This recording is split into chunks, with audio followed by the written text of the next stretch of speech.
Uma coisa é clara na NBA: cada franquia passa por basicamente dois períodos, um no topo e outro no fundo do poço.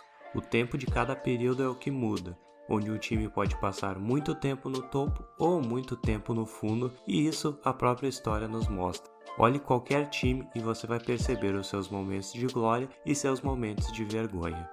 O resultado desses momentos pode variar, porém, alguns times vivem suas glórias dominando a NBA, sendo campeões múltiplas vezes, ou seus momentos de glória podem ser apenas ser um time competitivo nos playoffs. De qualquer forma, existe algo que é inevitável. Qualquer time vai em algum momento ter que se reconstruir, iniciar do zero, e o tempo que leva para um time se reconstruir depende em muito de sua administração, e várias vezes a própria administração é o motivo que os levou a terem que entrar em um processo de reconstrução. E no vídeo de hoje veremos um exemplo claro disso e toda a trajetória dessa equipe. Venham comigo nessa análise da recente história do Brooklyn Nets, olhando sua queda e ressurgimento na NBA. Nessa parte, veremos como foi a sua queda e como ela aconteceu. Antes de começar o vídeo, eu gostaria de falar para vocês de uma página de esportes muito interessante, a Fernandes Sport Clube. Ela é atualizada diariamente com média de 2 posts por dia, todos relacionados aos mais diversos esportes, incluindo a NBA. Por isso, eu vou deixar o link da página tanto na descrição quanto nos comentários do meu vídeo para vocês checarem mais tarde se quiserem. Agora só vou pedir uma coisa: quando forem lá, comentem no post mais recente que vieram pelo Small Ball Brasil. Ajudaria bastante, afinal, o que mais queremos é divulgar cada vez mais esse esporte que amamos tanto. Então, se puderem checar lá, eu ficaria bastante agradecido. Agora, vamos para o vídeo. Bom, uma rápida aula de história para quem não acompanha a NBA há tanto tempo. Antes de se mudarem para sua atual localização, eles estavam não tão longe daí, em New Jersey. Eles foram uma das equipes que entrou na liga com a junção da NBA e a ABA. Nos anos 2000, eles presenciaram algum sucesso, chegando 2 vezes às finais da NBA de forma seguida, mas nunca foram os reais favoritos a levarem um título. Eventualmente a equipe iria ficar pior e pior conforme os anos da década iriam passando, até a temporada de 2009-2010, quando o seu recorde foi de 12 vitórias e 70 derrotas, o pior na história da franquia. Para se ter uma ideia, era possível achar ingressos por jogo por $10, tão baixo era o número de torcedores que iam assistir aos jogos. Foi aí que em 11 de maio de 2010, a compra de 80% do time pelo homem mais rico da Rússia foi aprovada, e assim pela primeira vez, um estrangeiro se tornava dono de uma equipe da NBA e as intenções dele eram bem claras: ser campeão e ser rápido. Então, vamos ver o que deu.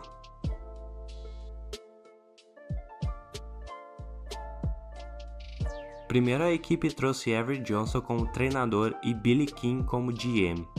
Eles tentam convencer agentes livres como LeBron James, Chris Bosh e Dwayne Wade a se juntar à equipe, mas no final acabam perdendo todos os principais agentes livres. Eles também caíram para 3º lugar no draft e perderam de draftar John Wall. Então, eles não têm uma equipe competitiva, mas o objetivo do magnata russo é bem simples: ser campeão. E ele disse que quer fazer isso em um período de 5 anos e começa a loucura para tentar chegar a esse objetivo. Primeiro, eles executam uma troca para trazer Deron Williams em troca de Derek Favors e Devin Harris, 2 escolhas de primeiro round. Na época, Williams ainda era considerado como um dos melhores armadores da NBA, talvez até o melhor dependendo de quem você pedia. Mesmo assim, eles continuam com um recorde ruim ao mesmo tempo que tentam convencer o armador a continuar no time.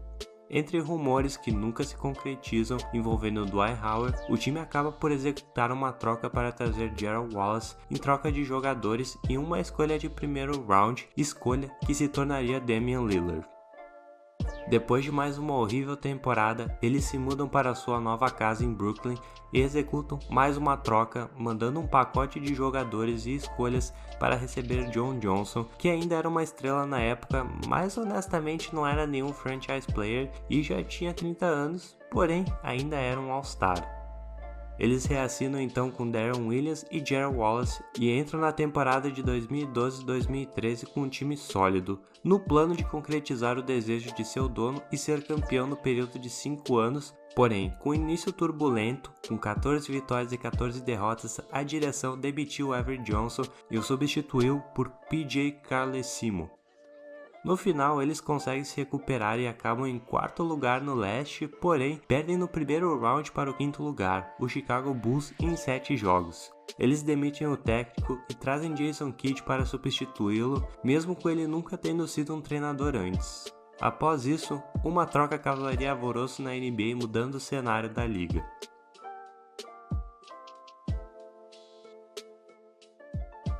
O principal movimento da era de Billy King iria acontecer no dia 12 de julho de 2013.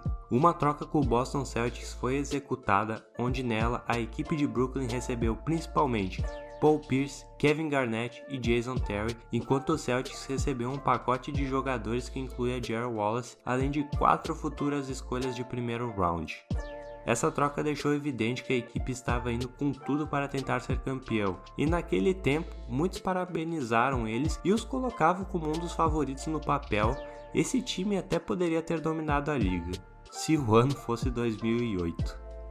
Eles começam a temporada desapontando, mas conseguiram se recuperar e chegaram aos playoffs, derrotando o 3º lugar do leste, o Toronto Raptors, em 7 jogos, mas eventualmente caindo para o Miami Heat no 2º round em 5 jogos.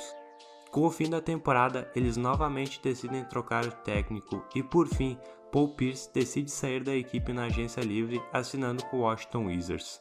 Eles não são mais os favoritos e depois de mais um início ruim na temporada, eles trocam Kevin Garnett por Thaddeus Young. Então, depois de uma temporada e meia, o time já não possuía mais os 2 jogadores que eles trocaram por um baita pacote. Deron Williams acaba indo para o banco depois que sua produção caiu extremamente e a direção até tenta trocá-lo. Eles mal chegam aos playoffs, sendo eliminados do primeiro round pelo Atlanta Hawks. Sem sorte para a troca de Williams, o time acaba dispensando ele. A equipe dos Celtics tem as escolhas de Brooklyn pelos próximos 3 anos e eventualmente tais escolhas resultam em James Young, Jaylen Brown, Jason Tatum e finalmente Colin Sexton. E tirando Young, todos esses jogadores apresentam um potencial enorme no futuro, o que só tornou essa troca ainda pior, considerando que o que a equipe provavelmente mais queria eram atletas para montar um time ao redor. Em 10 de janeiro de 2016, o dono decide limpar a casa e demite Billy King e o técnico Lyon Hollins.